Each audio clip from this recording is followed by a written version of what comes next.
णमो सिद्धाडं णमो आयरीयाडं णमो वज्झायाडं णमो लोये शासिनं नमः समय साराय स्वानुभूत्या चकाशते चित्स्वभावाय भावाय सैर्विभावान्तरच्छिदे वन्दितु सविसिद्धे दोभमचलमणोभमं यदिं पत्ते बोच्छामि समय पाहुड मृण्मोषध केवली फलितम्। आचार्य भगवान कुंद कुंद देव द्वारा लिखित महान आध्यात्मिक ग्रंथ समय सार, इसका कर्ता कर्म अधिकार इस क्षेत्र में आपके कोर्स में है। समय सार को पढ़ने के लिए आपको समय सार की दृष्टि होनी आवश्यक है। क्या कहना है, इसका भाव क्या है, जो बात अभी मैंने आपसे कही है। और समय सार को ही नहीं, जिनवाणी के, जिनागम के किसी भी प्रकरण को, किसी भी पैराग्राफ को, किसी भी पंक्ति को यदि आपको पढ़ना है तो आपको उसको पढ़ने के लिए उसकी दृष्टि चाहिए। समय सार को पढ़ने के लिए आपको समय सार की दृष्टि चाहिए। यदि आपको तत्वार्थ सूत्र पढ़ना है तो आपको तत्वार्थ सूत्र की दृष्टि चाहिए। यदि आपको प्रवचन सार पढ़ना है तो आपको प्रवचन सार की दृष्टि चाहिए।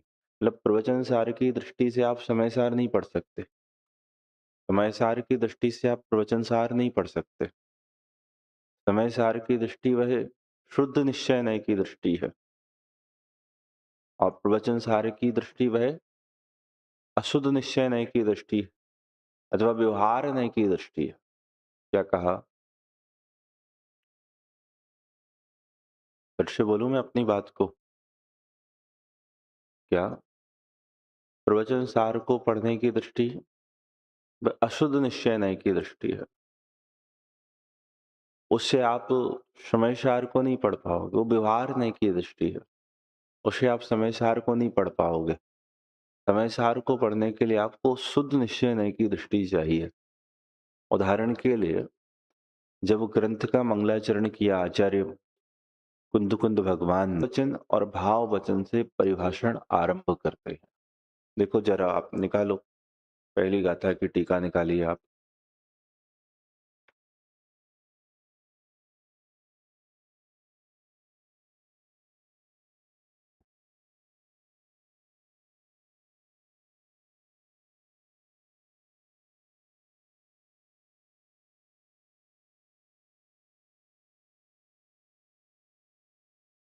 टीका में पहली पंक्ति से देख लो, यहाँ शब्द मंगल के अर्थ को सूचित करता है। उसके बाद देखो, ग्रंथ के प्रारंभ में सर्व सिद्धों को भाव द्रव स्तुति से अपने आत्मा में तथा पर के आत्मा में स्थापित करके इस समय नामक प्रावृत का भाव वचन और द्रव वचन से परिभाषण प्रारंभ करते हैं। इस प्रकार श्री कुंद कुंदाचार्य देव कहते हैं, वे सिद्ध भगवान सिद्धत्व के कारण साध्य जो आत्मा उसके प्रतिछंद के स्थान पर है, जिनके स्वरूप का संसारी भवजीव चिंतन करके उनके समान अपने स्वरूप को ध्याकर उन्हीं के समान हो जाते हैं और चारों गतियों से विलक्षण पंचम गति मोक्ष को प्राप्त करते हैं। इस समय सार का स्वर ए लिखा हुआ है। क्या है समय सार का स्वर? कि वो जो सिद्ध भगवान है ना, उन सिद्ध भगवान की स्थापना कहाँ कर ली? यहाँ अपनी आत्मा में।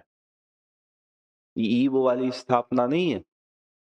कौन सी स्थापना की? जो आप पूजन के पहले करते हैं कि देव शास्त्र भगवान आइए, बैठिए, नजदीक बैठिए। ये वो वाली स्थापना नहीं है। ये स्थापना है कि जैसे सिद्ध हैं, वैसे अपनी आत्मा को सिद्धत्व स्वीकार करके। क्या कहा? जैसे सिद्ध भगवान हैं, वैसे ही अपने आप को भी क्या? अपने आप में भी क्या? सिद्धत्वपने की स्थापना। कैसे सिद्धत्वपने की स्थापना अपने आप में? कि अपने को भी सिद्ध स्वभावी देखना, अपने को भी शुद्ध स्वभावी मानना, अपने को शुद्ध स्वभावी अनुभव करना। पर्याय में भले पामरता हो सकती है, पर्याय में भले अशुद्धता हो सकती है, पर्याय में भले अभी संसार कसाएं हो सकती हैं, लेकिन यहाँ आचार्य कुंद भगवान कह रहे हैं कि द्रव्य स्वभाव से जैसा सिद्ध का आत्मा है, वैसे ही द्रव्य स्वभाव से तुम्हारा आत्मा भी क्या है? विशुद्ध है। फिर से दोहराऊं अपनी बात कि जैसे द्रव्य स्वभाव से सिद्धों का आत्मा है, वैसे ही द्रव्य स्वभाव से तुम्हारा आत्मा भी क्या है? विशुद्ध सदृश है। द्रव्य स्वभाव में कोई अंतर नहीं है। जैसे जो सोना अभी खदान में पड़ा हुआ है, मटमैला दिख रहा है अवस्था में, और जब वह 16 ताव पर शुद्ध होकर अ, बिक्री के लिए तैयार है, मतलब जो प्योर कितना टंची कहलाता है, 24 कैरेट का जो शुद्ध सोना है, वो सोना, तो वो जो खदान में पड़ा हुआ सोना है, और यह जो अभी बिक्री के लिए तैयार समझ लो मार्का वाला सोना है, इस सोने के और सोने के स्वभाव में क्या अंतर है? 24 कैरेट जो सोना मार्का के साथ तैयार है, उस सोने में, और जो सोना अभी खदानों में पड़ा हुआ है, उस सोने में क्या अंतर है? इस स्वभाव में कोई अंतर नहीं है। स्वभाव की कीमत करो तो उसमें कोई अंतर नहीं। हाँ, अवस्थाएं अलग हो सकती हैं। उसकी अवस्था भी मटमैली है, उसके ऊपर अभी कोयले की खदान की परत चढ़ी हुई है, इसकी अवस्था बाहर से शुद्ध हो चुकी है। अवस्थाएं अशुद्ध शुद्ध हो सकती हैं, लेकिन स्वभाव में सोने के स्वर्णत्व के कोई अंतर नहीं है। ऐसे ही यहाँ आचार्य अमृतचंद्र भगवान कह रहे हैं कि उन शुद्ध भगवान को किसकी आत्मा में? कि अपनी आत्मा और परमात्मा में और पर की आत्मा में स्थापित करके। वे सिद्ध भगवान क्या है? कि सिद्धत्व के कारण साथ जो अपनी आत्मा, उसके प्रतिछंद, प्रतिछंद मतलब उसके आदर्श हैं। कि हम जब सिद्धों को देखते हैं तो हमें सिद्ध नहीं दिखते, हमें कौन दिखता है? कि अपनी आत्मा दिखती है। तो ऐसा ऐसा संभव है कि जैसा सिद्धों का आत्मा वैसा आपका आत्मा? संभव क्या? ऐसा ही है। यदि स्वभाव सिद्धों जैसा ना हो तो वह प्रकट ना हो। दादा एक बात कहते हैं, प्राप्त की प्राप्ति होती है। क्या कहा? प्राप्त की प्राप्ति होती है, मतलब जो है वो ही प्राप्त होता है, जो नहीं है वो प्राप्त ही नहीं होता। स्वभाव शुद्ध है, इसलिए पर्याय में शुद्ध प्रकट होता है। यदि स्वभाव अशुद्ध हो तो वह पर्याय में शुद्ध स्वभाव प्रकट भी ना हो। प्राप्त की प्राप्ति होती है। द्रव्य स्वभाव से सभी आत्माएं शुद्ध हैं, पर्याय स्वभाव से मलिन है। यहाँ इस समय सार में द्रव्य स्वभाव को ऊर्ध्व रख के कथन है। क्या कहा? यहाँ इस समय सार में द्रव्य स्वभाव को ऊर्ध्व रख के, अभी जो हमने द्रव्यार्थिक न्याय पढ़ा था ना, और द्रव्यार्थिक न्याय में भी अंतिम परम भाव ग्राही द्रव्यार्थिक न्याय, वो जो परम भाव ग्राही द्रव्यार्थिक न्याय का विषय है, वो समय सार का विषय है। हो सकता है पर्याय आर्थिक न्याय का विषय का कहीं कोई उल्लेख आएगा, वो उल्लेख नहीं आएगा ऐसा नहीं है। हो सकता है द्रव्यार्थिक न्याय के अन्य भेद प्रभेदों का उल्लेख आएगा, वो उल्लेख नहीं आएगा ये नहीं है, लेकिन इसका मूल प्रतिपाद्य क्या है? कि परम भाव ग्राही द्रव्यार्थिक न्याय का जो विषय बनता है वो इसका विषय बनता है। निश्चय व्यवहार में लगाओ, क्योंकि अध्यात्म के शास्त्रों में निश्चय व्यवहार नहीं होते हैं, तो जो परम शुद्ध निश्चय न्याय का विषय है, क्या है परम शुद्ध निश्चय न्याय का विषय? एक ज्ञायक भाव, न जिसके पर्याय हैं और न जिसके गुण भेद है, वो है इस समय सार का प्रतिपाद्य। तो समय सार को यदि आपको पढ़ना है तो आपको समय सार का दृष्टिकोण चाहिए, आपको समय सार की नजर चाहिए, आपको द्रव्य स्वभाव, शुद्ध द्रव्य स्वभाव उस शुद्ध द्रव्य स्वभाव की नजर से पढ़ना पड़ेगा। यदि आप पर्याय स्वभाव को बीच में ला लाकर निमित्त की ओर से, संयोगों की ओर से, औपाधिक औदैहिक भावों की ओर से वस्तु स्वरूप को देखने जाओगे तो फिर आप समय सार का हार्द, समय सार का मर्म और समय सार की नजर उस तक नहीं पहुंच पाओगे। आपको समय सार की नजर चाहिए तो आपको कौन सी चक्षु चाहिए? समय सार की चक्षु चाहिए। आपको परम शुद्ध निश्चय नय का नजरिया चाहिए। देखो, समय सार में कैसा आत्मा बतलाया है तो ये आप 3 गाथाओं में समझ सकते हो। एक तीसरी गाथा, एक छठवीं गाथा और एक सातवीं गाथा। तीसरी गाथा में क्या विषय था और छठवीं और सातवीं गाथा का क्या विषय है? हम्म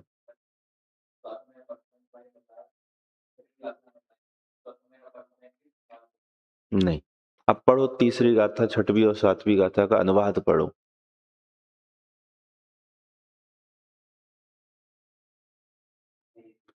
एकत्व निश्चय गत समय सर्वत्र सुंदर लोक में, उससे बने बंधन कथा जो विरोधनी एकत्व में। अब छठवीं गाथा पढ़ो।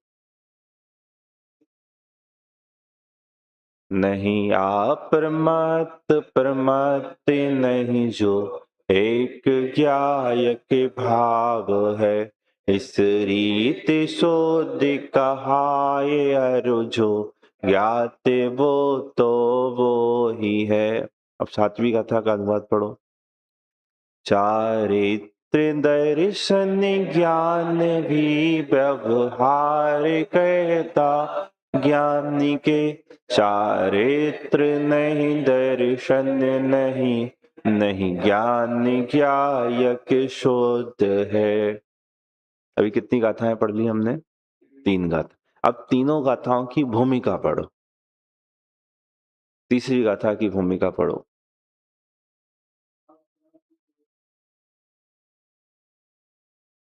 पढ़ो। अब समय की दुविधा में आचार्य बाधा बतलाते। अब समय की दुविधता में आचार्य बाधा उत्पन्न करते हैं, यही लिखिए।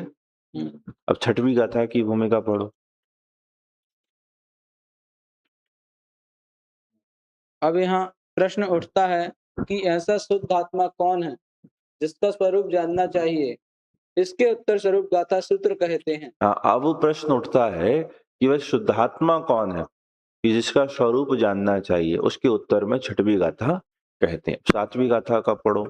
अब प्रश्न यह होता है कि दर्शन ज्ञान और चारित्र को आत्मा का धर्म कहा गया है, किंतु यह तो 3 भेद हुए और इन भेद रूप भावों से आत्मा को अशुद्धता आती है। इसके उत्तर स्वरूप गाथा सूत्र कहते हैं। दर्शन ज्ञान चारित्र, यह क्या फिर से पढ़ना? कि दर्शन ज्ञान और चारित्र को आत्मा का धर्म दर्शन कहा ज्ञान गया है। चारित्र को आत्मा का स्वरूप कहा गया है। और ये तो 3 भेद हुए, अभी हमने बहुत पढ़ा। भेद से अशुद्धता होती है, पढ़ा था क्या नहीं पढ़ा था? कि दर्शन ज्ञान चारित्र 3 भेद, 3 स्वरूप आत्मा को कहा और भेद से तो अशुद्धता होती है। तो फिर आगे क्या लिखा है?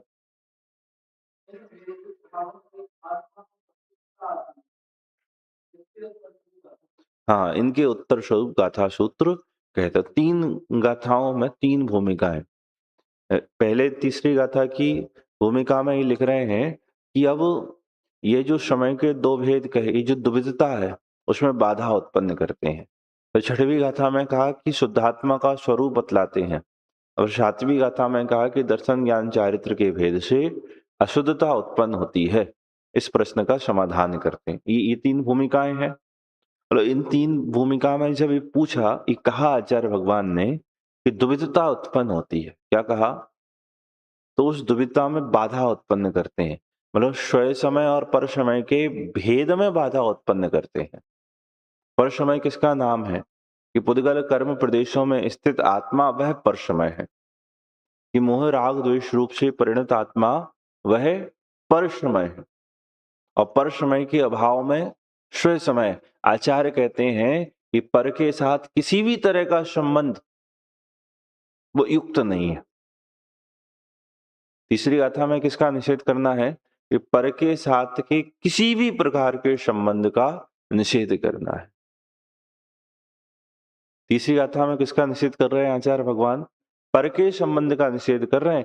एकत्व निश्चयगत समय सर्वत्र सुंदर लोक में, एकत्व निश्चय को प्राप्त समय मतलब जो आत्मा है वह ही विश्व में सर्वत्र सुंदर है। पर से बनी बंधन कथा जो विरोध नहीं एकत्व में, पर के साथ जो बंधन की कथा है, एकत्व की कथा है, वह क्या करती है कि उस एकत्व में विरोध को उत्पन्न करती है। इस तरह तीसरी गाथा में पर के संबंध का निषेध किया है। किसका निषेध किया है? पर के संबंध का निषेध किया। छठवीं गाथा में क्या कहा? नहीं आप्रमत्त प्रमत्त नहीं जो एक ज्ञायक भाव है, कि वह आत्मा कौन है कि वह न आप्रमत्त है और ना वह प्रमत्त है। ये छंदानुरोध से ऊपर नीचे कर दिया।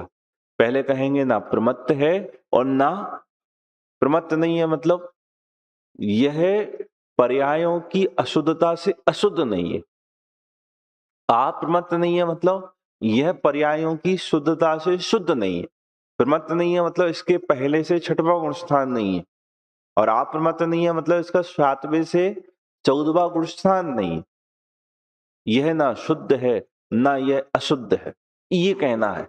मतलब इसके ना अशुद्ध पर्याय है और ना ही इसके शुद्ध पर्याय। मतलब छठवीं गाथा में आचार्य भगवान शुद्धाशुद्ध पर्यायों का निषेध करते हैं। इसका निषेध करते हैं।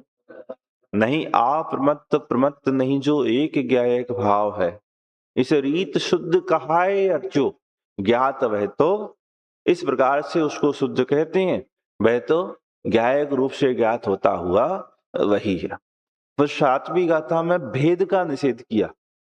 चारित्र दर्शन ज्ञान भी व्यवहार कहता है ज्ञानी के, कि आत्मा के चारित्र है, आत्मा के ज्ञान है, कि आत्मा के दर्शन, ये भेद है। आत्मा भेद स्वरूप नहीं है। चारित्र नहीं, दर्शन नहीं, नहीं ज्ञान ज्ञायक, आत्मा के चारित्र दर्शन ज्ञान है क्या? नहीं, चारित्र दर्शन ज्ञान स्वरूप तो आत्मा है, लेकिन ऐसे भेद नहीं है। क्या कहा?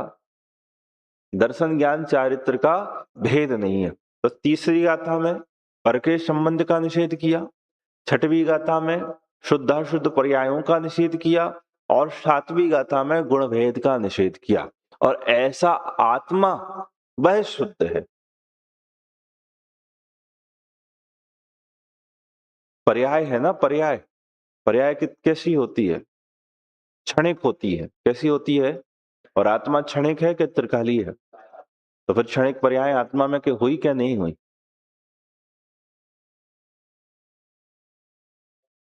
हाँ, तो आत्मा के नहीं है, द्रव्य स्वभाव में नहीं है, पर्याय है ना। पर्याय का निषेध थोड़ी ना, पर्याय तो है लेकिन पर्याय रूप द्रव्य नहीं है।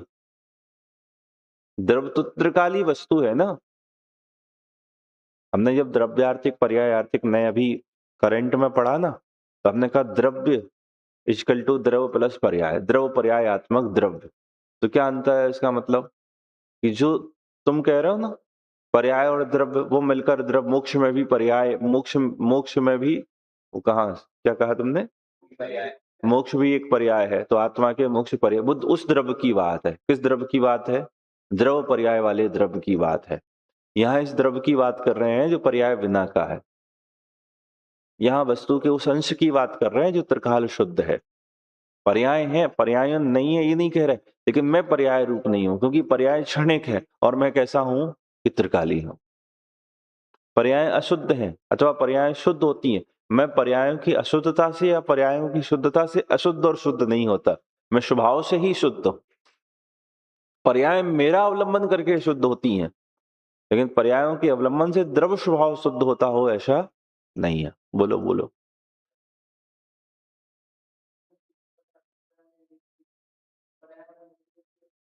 तो पर्यायों का निषेध कर रहे हैं ना, देखो सुनना। प्रयोजन परक कथन होते हैं। कैसे कथन होते हैं? कि प्रयोजन परक कथन। यहाँ प्रयोजन है सम्यक दर्शन के विषय का, सम्यक श्रद्धा के विषय का। यहाँ प्रयोजन है सम्यक दृष्टि की दृष्टि का। यहाँ प्रयोजन है परम शुद्ध निश्चय नहीं का। भाई आपको क्या करना है? भाई हमें सुखी होना है, तो सुखी होने के लिए आपको द्रव्य स्वभाव को देखना पड़ेगा, द्रव्य स्वभाव की श्रद्धा करनी पड़ेगी। और श्रद्धा करने के पहले निर्णय करना पड़ता है। तो निर्णय करने के लिए तो पूरी वस्तु का निर्णय करेंगे, प्रमाण से, द्रव्यार्थिक नय से, पर्यायार्थिक नय से, शुद्ध निश्चय नय से, अशुद्ध निश्चय नय से। जब प्रमाण के बाद वस्तु स्वरूप के निर्णय की बात आएगी तो नाना प्रकार के नयों से वस्तु स्वरूप का निर्णय करेंगे। अब निर्णय करने के बाद जब श्रद्धा की बात आएगी तो श्रद्धा का विषय कौन बनता है? कि जो परम शुद्ध निश्चय नय का विषय है वो ही बनता है। नहीं, पर्याय अशुद्ध है और मैं पर्याय नहीं हूं। तो पर्याय है क्या? नहीं कि पर्याय है, मेरे में है क्या? नहीं है। द्रव्य स्वभाव से देखो तो नहीं है, पर्याय स्वभाव से देखो तो है, प्रमाण से देखो तो द्रव्य पर्यायात्मक वस्तु है। लेकिन प्रमाण का अपना प्रयोजन है, द्रव्य स्वभाव का अपना प्रयोजन है और पर्याय स्वभाव का अपना प्रयोजन है। बात समझ में आ रही है क्या? नहीं? कुछ रह गया हो तो पूछ सकते हो, नहीं तो बीच में भी यदि कुछ याद आता है तो पूछना। मैं आपको समय सार की दृष्टि बतला रहा हूं। यह पर, पर्याय और गुण भेद के निषेध का निषेध करता है। ये उस वस्तु का, उसको समय सार कहता है, उसको शुद्धात्मा कहता है, उसको जीवात्मा कहता है कि जो पर, पर्याय और गुण भेद रूप नहीं होता। कर्ता कर्म अधिकार के पहले पूर्वरंग और जीवा जीवाधिकार, ये दो अधिकार पूरे हुए। पूर्वरंग अधिकार में पूरे समय सार का रंग क्या है, ये बात आचार्य भगवान, मतलब पूरा समय सार की विषय वस्तु क्या है, समय सार कैसे वस्तु का प्रतिपादन करेगा, उसको संक्षेप में इस पूर्व रंग अधिकार में कहा था। जैसे आपके यहाँ नाटक होते हैं ना, हाँ, अलग अलग नाटक होते हैं, तो नाटकों का एक समझ लो भूमिका स्वरूप एक पूर्व रंग होता है।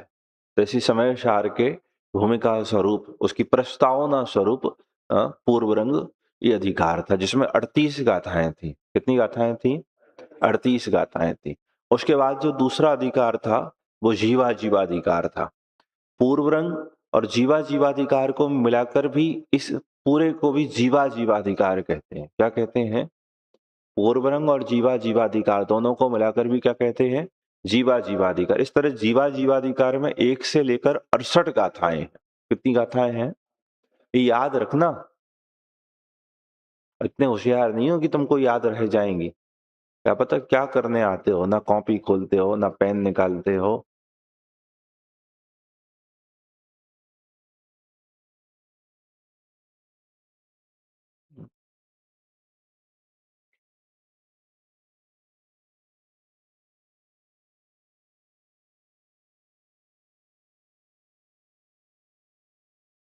पूर्व रंग अधिकार में 1 से लेकर 38 गाथाएं, 38 गाथाएं हैं।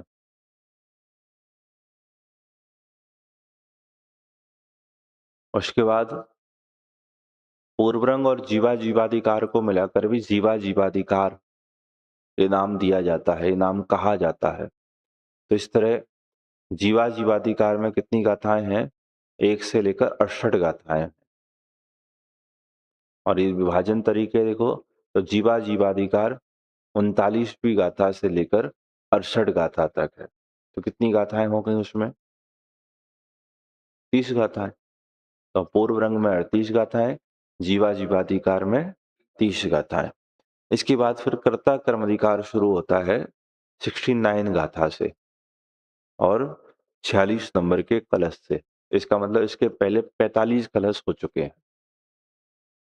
कितने कलश हो चुके हैं? 45 कलश। जीवा जीवाधिकार का विषय क्या है और कर्ता कर्म अधिकार का विषय क्या है? जीवा जीवाधिकार में इस जीव की जीव अजीव संबंधी मिथ्या भ्रांति को तुड़ाया है।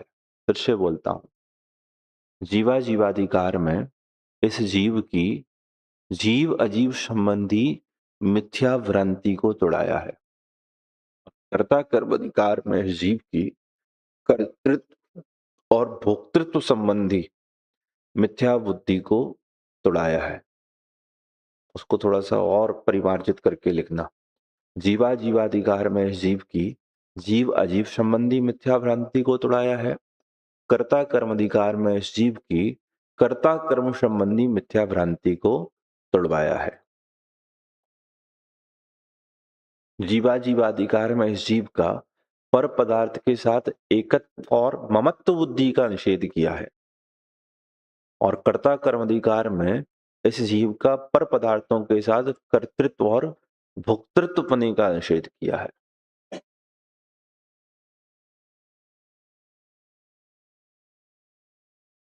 जब जीवाजीवाधिकार का प्रारंभ हुआ तो आचार्य भगवान लिखते हैं कि यहाँ जीव और अजीव के वेश में जो पात्र है वो प्रवेश करता है। देखो, निकालो जरा जीवाजीवाधिकार का मंगलाचरण का कलश निकालो।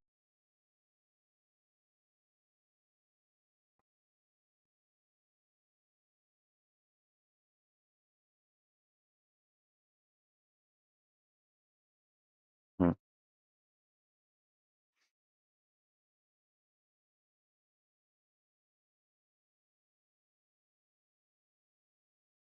जीवा जीव विवेक पुष्कल दृशा प्रत्यायत पार्षदान आसंसार निबद्ध बंधन विधि ध्वंसात् विशोधम स्फुटत आत्मा राम मनन्ते धाम महिषा दक्षिण नेत्योदितम धीरो दातिमनाकुलं विलसति ज्ञानम मनोराधयत।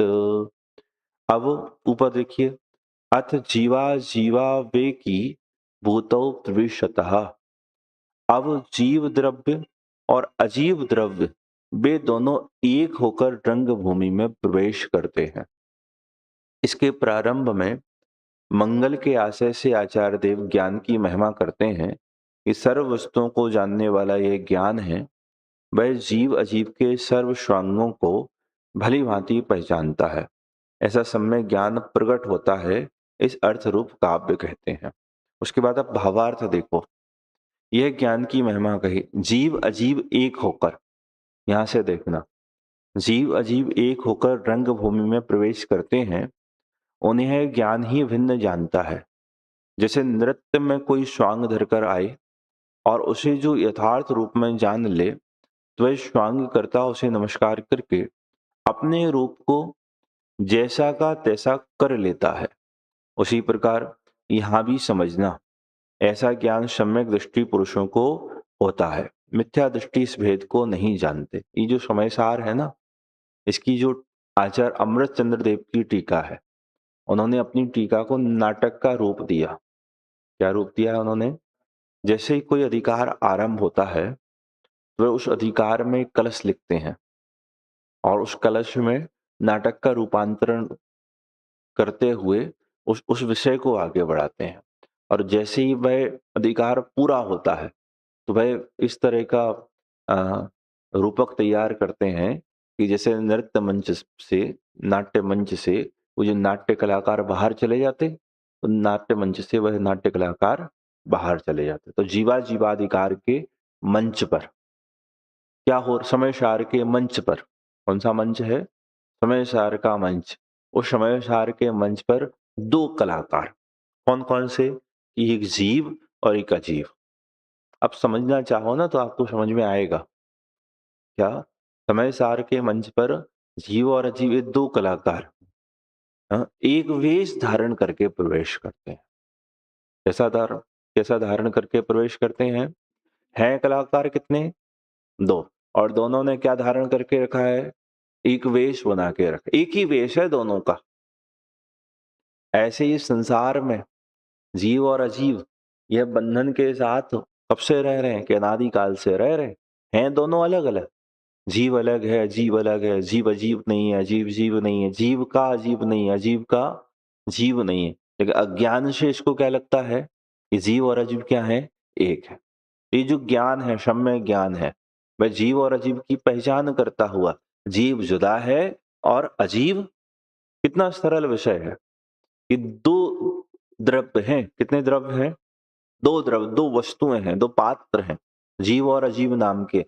यह रंगमंच पर क्या कर रहे हैं कि एकत्व रूप में एक पने से प्रकट हो रहे हैं, और आचार्य क्या कर रहे हैं? उनका भेद बतला रहे हैं। आचार्य क्या कर रहे हैं, उनका भेद बतला रहे हैं। ये जो जीव अजीब भिन्न भिन्न है, अज्ञान से मोहित प्राणी क्या कहता है, जीव वह अजीब है, अथवा अजीब वह जीव है, अथवा जीव का अजीब है, अजीब का जीव है। जीव वह अजीब है मतलब एकत्व बुद्धि, उसी को कहो अहम बुद्धि। जीव अजीब है, अजीब जीव है, ये कौन सी बुद्धि हुई, एकत्व और अहम बुद्धि। जीव का अजीब है अथवा अजीब का जीव है, ये कौन सी बुद्धि हुई, ममत्व बुद्धि। आचार्य कह रहे हैं कि पर पदार्थ के साथ जो एकत्व बुद्धि है, पर पदार्थों की ये जो ममत्व बुद्धि है, ये कैसी है कि मिथ्या है, ये झूठी है, ये गलत है। क्योंकि ना जीव अजीब है, ना अजीब जीव है, ना जीव का अजीब है और ना अजीब का जीव है। दोनों कैसे हैं, ये भिन्न भिन्न हैं, दोनों अलग अलग हैं, दोनों जुदे जुदे हैं। तो ये अज्ञान से ऐसा लगता है, ज्ञान उनको क्या कर देता है, भिन्न भिन्न प्रकट कर देता है। अब आपको थोड़ी सी बात समझ में आई, यही तो हमारे साथ है। देह और आत्मा कैसे हैं कि जुदे जुदे हैं, लेकिन अपने अज्ञान में क्या मान रहे हैं, उनको एक मान रहे हैं। तो आचार्य क्या प्रकट कर रहे हैं, आत्मा वह आत्मा है, देह वह देह है, देह की आत्मा नहीं है और आत्मा का देह है। ऐसे ही समय सार के रंगमंच पर ये दो पात्र हैं। कितने पात्र हैं, ये दो पात्र हैं। आचार्य कह रहे हैं कि ज्ञान उनको कैसा जान लेता है, ये भिन्न भिन्न जान लेता है। अज्ञान में एकत्व हो रहा है, किसमें एकत्व हो रहा है, और उस अज्ञान को मिटाया जा रहा है, उस अज्ञान का अभाव, उस अज्ञान का निराश, उस अज्ञान का नाश। ये आचार्य भगवान कुंद कुंद देव का बहुत बड़ा प्रदेय है। आपको समझ में आया कैसे जीवा जीवाधिकार का आरंभ हुआ था। जीव और अजीब एकत्व के रूप में प्रवेश किए, सम्यक ज्ञान ज्योति उनको भिन्न भिन्न जान लेती है और सम्यक ज्ञान ज्योति को नमस्कार किया। ऐसे ही कर्ता कर्म अधिकार का आरंभ होगा। उसके पहले आप इसका समझ लो, ये जो रंगमंच पर एकत्व के रूप में प्रवेश हुए ना, और फिर ये कैसे निकल जाते हैं, इसको देखो जरा, आप पेज नंबर निकालिए 149। निकाल लिया, और सबसे ऊपर देखो, इति जीवा जीवौ पृथक भूत्वा निष्क्रांतौ। मिल गया, इति जीवा जीवौ पृथक भूत्वा निष्क्रांतौ। इति श्रीमद् अमृत चंद्र सूरी विरचितायाम समय सार व्याख्यायाम आत्मख्यातौ जीवा जीव प्ररूप को प्रथमो अंकः। देखो क्या लिखते हैं, इस प्रकार जीव और अजीव, नीचे मिल गया, अलग अलग होकर रंगभूमि से बाहर निकल गए। जीवा जीवाधिकार में पहले रंगभूमि स्थल कहकर, उसके बाद टीकाकार आचार्य ने ऐसा कहा था कि नृत्य के अखाड़े में जीव अजीव दोनों एक होकर प्रवेश करते हैं और दोनों ने एकत्व का स्वांग रचा। वहां भेद ज्ञानी सम्यक दृष्टि पुरुष ने सम्यक ज्ञान से उन जीव अजीव दोनों की उनके लक्षण भेद से परीक्षा करके दोनों को पृथक जाना। इसलिए स्वांग पूरा हुआ और दोनों अलग अलग होकर अखाड़े से बाहर निकल गए। इस प्रकार अलंकार पूर्वक वर्णन किया गया है। तो जैसे पहले जीव अजीव ने एकत्व का स्वांग धारण किया और सम्यक ज्ञान ज्योति ने उनको भिन्न भिन्न जाना, तो भाई अपना रूप अब बचा क्या है उसके पास, अब कुछ बचा है स्वांग करने के लिए, नाट्य मंचन करने के लिए कुछ नहीं बचा है। तो अपना स्वांग प्रकट करके, मतलब अपना सही स्वरूप प्रकट करके वहां से बाहर निकल जाते। अब वह पुनः अन्य किसी स्वांग में आते हैं। अब उस स्वांग का नाम है कर्ता कर्म का स्वांग।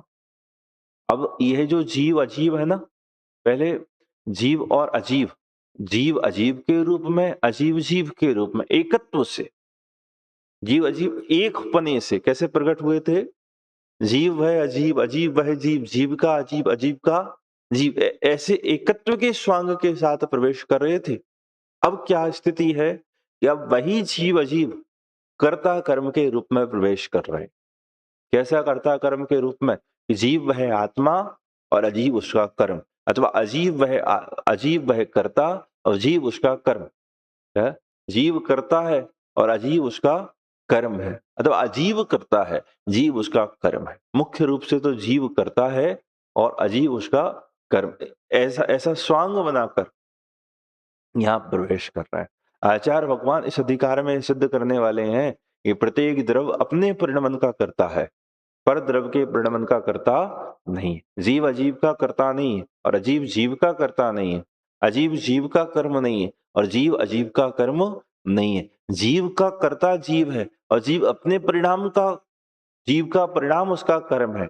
अजीव करता है और अजीव का परिणाम उसका कर्म। ये इस अधिकार में बतलाना है कि जैसे जीवाधिकार में पर पदार्थों के साथ एकत्व और ममत्व बुद्धि को तोड़ाया, ऐसे ही इस अधिकार में जीव की पर के साथ की जो कर्ता कर्म संबंधी भ्रांति है कि मैं आत्मा करता हूं और क्रोधादि मेरे कर्म है, इस मिथ्या भ्रांति को आचार्य भगवान तोड़ाने वाले हैं। नहीं, आचार्य कहेंगे कि यह आत्मा पर द्रव्य का कर्ता नहीं होता, पर द्रव्य यह आत्मा का कर्म नहीं होता। ये बहुत सरल अधिकार है। देखो, कर्ता कर्म अधिकार, अत जीवा जीवा वेव कर्तृकर्म वेशेण प्रवेशतः। अत जीव अजीव ही, कौन जीव अजीव? कि जो पहले, अब जो पहले जीव अजीव किस वेश में प्रवेश हुए थे? एकत्व के रूप में प्रवेश हुए थे। अब यही जीव अजीव कर्ता कर्म मतलब एक ही स्वांग बनाकर प्रवेश करते हैं। पहले जिन्होंने एकत्व का स्वांग धारण किया था ना, जीव अजीव एक है, अब यह जीव अजीव कर्ता कर्म का स्वांग बनाकर प्रवेश कर रहे हैं।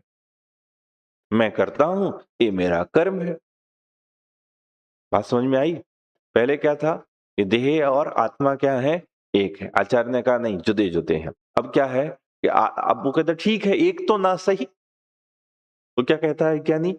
ठीक है, हम और देह एक नहीं है, हम और पर पदार्थ एक नहीं है, लेकिन मैं पर का करता तो हूं। इसको अपना ज्ञान पुष्ट करना है किसी ना किसी तरह। ये मोबाइल मेरा नाश है, लेकिन मोबाइल को मैं चलाता तो हूं। नहीं आई बात समझ में? माता पिता मेरे नाश है, माता पिता का मैं नाश है।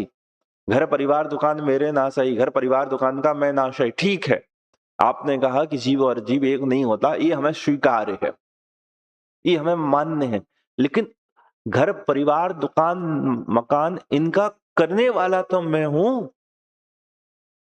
ये माता पिता ने ही तो मुझे पाल पोष कर बड़ा किया है। ना सही पर पदार्थ मेरे, लेकिन पर पदार्थ का भोग तो मैं ही करता हूं। यहाँ कर्ता कर्म के साथ भोक्ता भोग्य, इस मिथ्या बुद्धि का भी निराकरण हो जाएगा। जहां कर्ता कर्म लिखी हो ना, तो वहां आप भोक्ता भोग्य बुद्धि भी समझ लेना। कर्ता कर्म मतलब मैं करता और अन्य पदार्थ मेरे कर्म। ऐसे ही भोक्ता भोग्य मतलब मैं भोगने वाला, अन्य पदार्थ मेरे भोग्य। क्लियर समझ में आ रही है बात? हाँ जी या ना जी? हाँ, तो जियो जीव अजीव पहले एकत्व के रूप में प्रवेश हुए थे, अब वही जीव अजीव कर्ता कर्म के रूप में प्रवेश करते हैं। और आचार्य कहते हैं कि ऐसा नहीं है। कैसा नहीं है?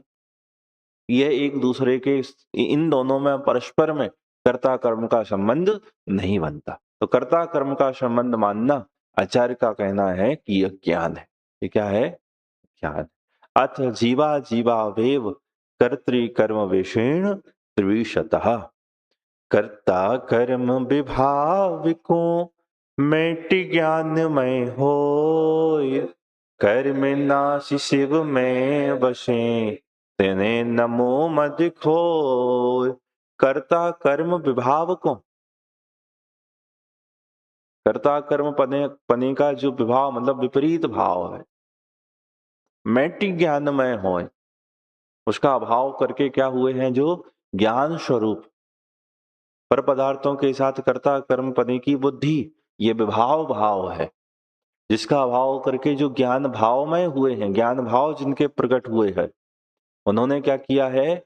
कर्म नाश शिव में वशे, उन्होंने सब कर्मों का अभाव करके शिव वशे मतलब मोक्ष में जिन्होंने निवास किया है, मोक्ष में जाकर जो तिष्ठ रहे हैं, तिन्हें नमो मद खोए, उनको मैं कैसे निर्मल मन से उनको नमस्कार करता हूं। मद का भाव करके उनको नमस्कार करता हूँ अथवा कर्ता कर्म का विभाव का भाव करके मैं उनको नमस्कार करता हूँ।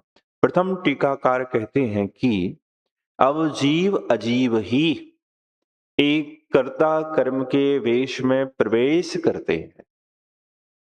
जैसे दो पुरुष परस्पर कोई एक स्वांग करके नृत्य के अखाड़े में प्रवेश करे, उसी प्रकार जीव अजीव दोनों एक कर्ता कर्म का स्वांग करके प्रवेश करते हैं। इस प्रकार यहाँ टीकाकार में अलंकार किया। अब याद रखना, जीव और अजीव हैं कैसे? जुदे।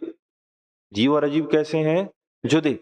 पहले जो यह एकत्र के रूप में प्रविष्ट हुए थे, अब यही कैसे प्रवेश हो रहे हैं? कर्ता कर्म के रूप में। जीव करता है और अजीव उसका कर्म। उस तरफ से भी लगाना कि अजीव करता है और जीव परिणाम उसका कर्म है। इस तरह से ये यहाँ रंगमंच पर प्रवेश करेंगे। नाना प्रकार के तर्कों से आचार्य भगवान ये सिद्ध करने वाले हैं कि दो द्रव्यों में परस्पर कर्ता कर्म संबंध नहीं होता। एक द्रव्य और उसके परिणाम के मध्य ही कर्ता कर्म की स्थिति और वह संबंध घटित होता है। अभी केवल हम मंगलाचरण का कलश पढ़ेंगे, उसके बाद फिर आगे की चर्चा आरंभ अगली कक्षा में करेंगे। मैं बोलता हूं, उसको आप मेरे पीछे दोहराना।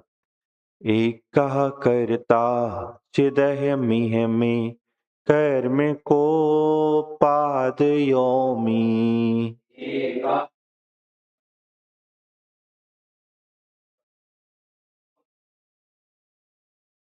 इत्याज्ञानां शमयद्भिता कर्तृकर्मा प्रवृत्तिम्।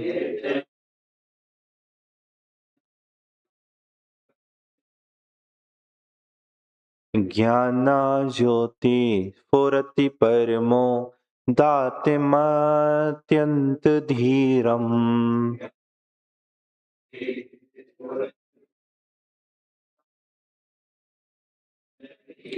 साक्षात् कुर्वन् निरुपधि पृथग् द्रव्य निर्भाषि विश्वम्।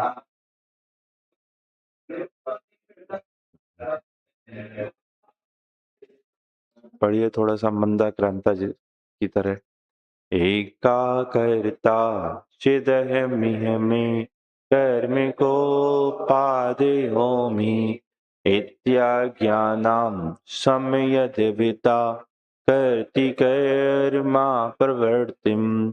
ज्ञानज्योति स्फुरति परमो दातिमत्यन्ति धीरम्। साक्षात् कुर्वन् निरुपति पृथक् द्रव्य निर्भाषि विश्वम्। विशेष चर्चा फिर आगे करेंगे।